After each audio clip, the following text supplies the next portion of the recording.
Muy bien, entonces les estaba hablando de Chichén Itzá. Perdón, se cortó, les decía que no me di cuenta en qué momento se terminó el tiempo de la llamada, pero bueno, este, Chichén Itzá, por supuesto, pues bueno, insisto, por la estructura particular de este basamento piramidal, en donde tiene el acceso, las escalinatas por los cuatro lados y que, bueno, al final de cuentas, pues se ha logrado conservar y sobre todo restaurar casi completamente, pues dota de una particularidad al gran centro ceremonial, ¿no?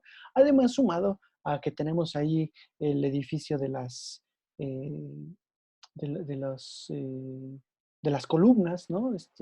Con una tradición tolteca, que también pues, es único en su tipo hacia la región maya, y eso pues también le da su particularidad. Y bueno, vamos a tener los cenotes cercanos que fueron parte del mismo centro ceremonial, vamos a tener el gran juego de pelota, que pues la verdad es que es enorme, ¿no? Este juego de pelota. O sea, a lo que voy es, Chichén Itzá por sí misma, pues sí, tiene todas las características para ser patrimonio cultural de la humanidad y por otro lado, ser considerada como una de las maravillas del mundo moderno, ¿no? Como la nombraron recientemente.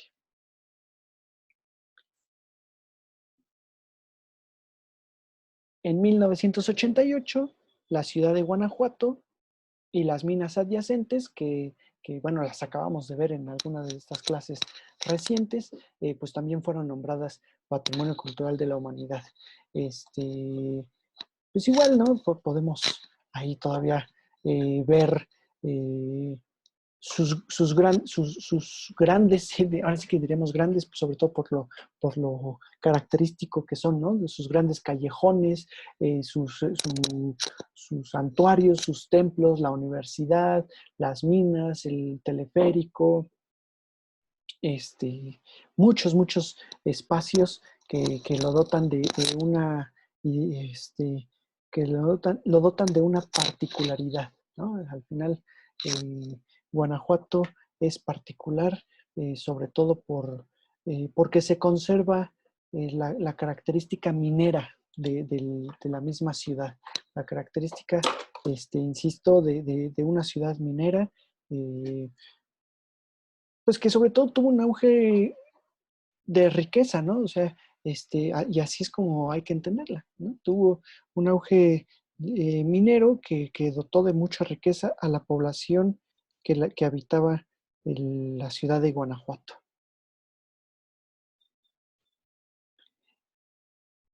Ahora, en 1991, la ciudad de Morelia se convierte en ciudad, bueno, el centro histórico de Morelia es nombrado como Patrimonio Cultural de la Humanidad. Y entonces, pues aquí vemos otra ciudad, o sea, aquí entra la otra de las ciudades que también son nombradas Patrimonio Cultural de la Humanidad. Morelia, por supuesto, pues acordémonos, creo que fue la primera ciudad que vimos en las clases. Eh, pues tiene, ahora sí que esta ciudad de Valladolid cuenta con una historia muy particular en función de que pues no era la capital de la región michoacana y que poco a poco pues decidieron darle el nombramiento como capital de esta población, de esta provincia michoacana, para quitarle importancia a Pátzcuaro, ¿no? Y quitarle importancia, perdón, al señorío prehispánico. En ese sentido, pues la ciudad de Valladolid se empezó a construir, se empezó a transformar en un espacio español propiamente.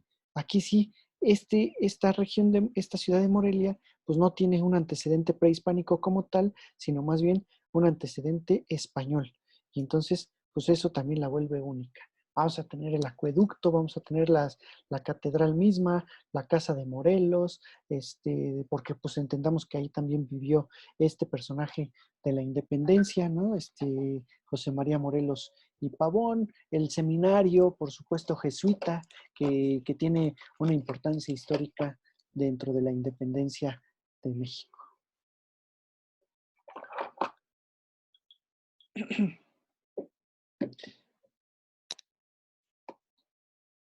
La ciudad prehispánica de Tajín. La ciudad prehispánica del Tajín en Veracruz, muy cercano, de hecho, pues prácticamente en la ciudad en el pueblo de Papantla, perdón, no es ciudad, sino en el pueblo de Papantla, pues igual, fue nombrado, perdón, en 1992 a partir de su característica principal, que es esta pirámide de los nichos, ¿no? Pues, centro ceremonial, perdón, monumento único. Bueno, no es único, perdónenme. Aquí sí, y me acuerdo un poquito, ¿no? Me acabo de acordar. Acordémonos que en Cuetzalan también vamos a tener, o cercano a Cuetzalan, también vamos a tener un sitio arqueológico en donde tenemos una pirámide de los nichos, una pirámide con nichos, en donde se habla que incluso esta del Tajín pues, es copia de la de allá de Cuetzalan, o al revés, o viceversa, ¿no? Al final entendamos que fueron los totonacas los que habitaron en ambas ciudades. Ahora, ¿qué lo vuelve particular o qué lo convierte en particular? Pues que el tamaño de la pirámide de los nichos del Tajín es superior, es mayor a la de allá de Cuetzalan. Por otro lado, también la construcción del centro ceremonial, no solamente de la pirámide, sino la construcción del centro ceremonial con una estructura de serpiente, con una forma de serpiente, también, o más bien que da una forma de serpiente, pues también lo vuelve único a el Tajín, ¿no? Insisto, pues este centro, este espacio también es importante. Convertido en Patrimonio Cultural de la Humanidad, insisto, en 1992. Y aquí hago un pequeño paréntesis porque estamos viendo Monte Albán, Teotihuacán, Chichén Itzá, Tajín, por ejemplo, y ahorita vamos a ver otras zonas arqueológicas. Es un momento en los años 91, 92, ¿no? Son momentos en los que el gobierno de México, ¿no? de Carlos Salinas de Gortari, otorga un presupuesto importante, un buen presupuesto para la restauración de estos megaproyectos, o sea, para la creación de megaproyectos, o sea, grandes centros ceremoniales que van a atraer el turismo a México. Y entonces, por eso las que estamos viendo, Palenque, Chichén Itzá, Monte Albán, Tajín, todas estas, van a tener un grado de conservación mayor al de muchos sitios arqueológicos. ¿Por qué razón? Pues por esta, porque aquí sí se les dio ahora sí que sí se puso mucho dinero, ¿no? Sobre la mesa. Entonces, pues tiene que ver, ¿no? Se está nombrando Patrimonio de la Humanidad, entonces hay un grado de conservación, pero a su vez es un atractivo turístico y entonces, pues México le invierte en ello, ¿sale? Como pequeño paréntesis. En 1993 se nombraron las pinturas rupestres de la Sierra de San Francisco en Baja California Sur como Patrimonio Cultural de la Humanidad. Y aquí es donde estoy seguro que la mayoría no las conocemos. Yo aquí les soy honesto, no conozco estas pinturas rupestres. Sé que existen, sé que ahí están, pero no he tenido la oportunidad de ir. Se habla, ¿no? Digo se habla porque, insisto, no las conozco en vivo, ¿no? Pero, físicamente, pero que son bastantes, que son de grandes dimensiones. Y en ese sentido, o sea, en México tenemos mucha pintura rupestre, sí, pero ninguna con este grado de conservación en donde los los objetos, los animales, los personajes que aparecen son tan nítidos y son tan digamos, tan,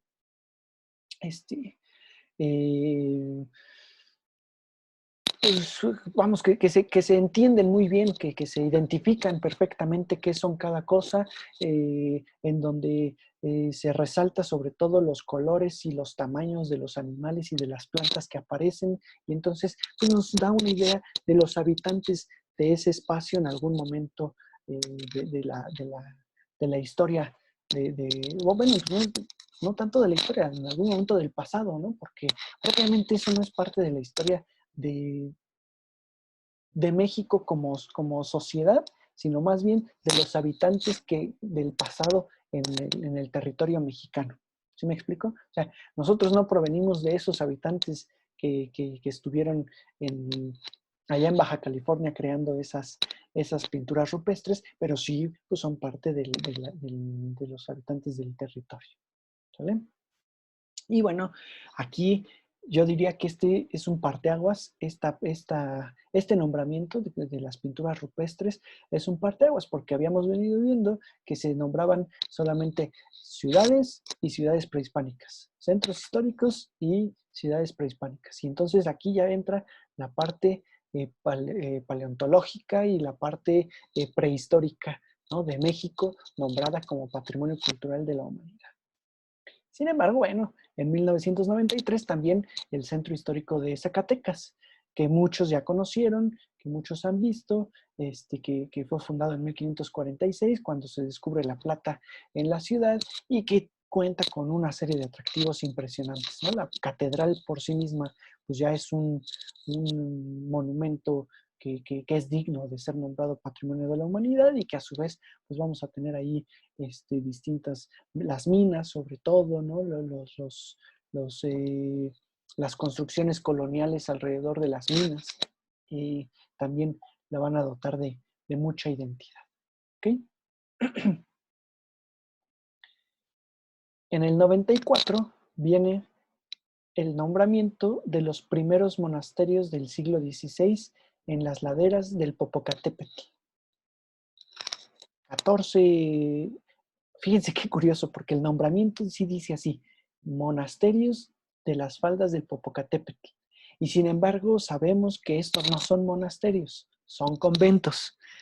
¿Sí? El nombramiento oficial debiera ser los conventos de las faldas del Popocatépetl. Pero bueno, errores ahí, ¿no? De idioma sobre todo. Son 14 conventos que están alrededor del Popocatépetl, la mayoría de ellos, si mal no recuerdo, 11 de ellos en Morelos, ¿no? Tlayacapan, Tepoztlán, eh, eh, Cuernavaca, Yecapixtla, Atlatlaucan, Huastepec, Ocuituco, Tetela, y pues se me van ahí otros tantos, pero hay todavía otros más, ¿no? En Morelos. Y los de Puebla, que serían 3, que son Tochimilco, con T, como Xochimilco, pero con T, ¿no? Tochimilco, Huejotzingo y Calpan. Y Calpan. Esos 3 son los 3 que pertenecen al estado de Puebla. ¿De acuerdo? Entonces, pues bueno, son la verdad es que monumentos importantes. Recordemos en el 2017 con el terremoto, pues se dañaron la mayoría de ellos. Algunos pues siguen siguen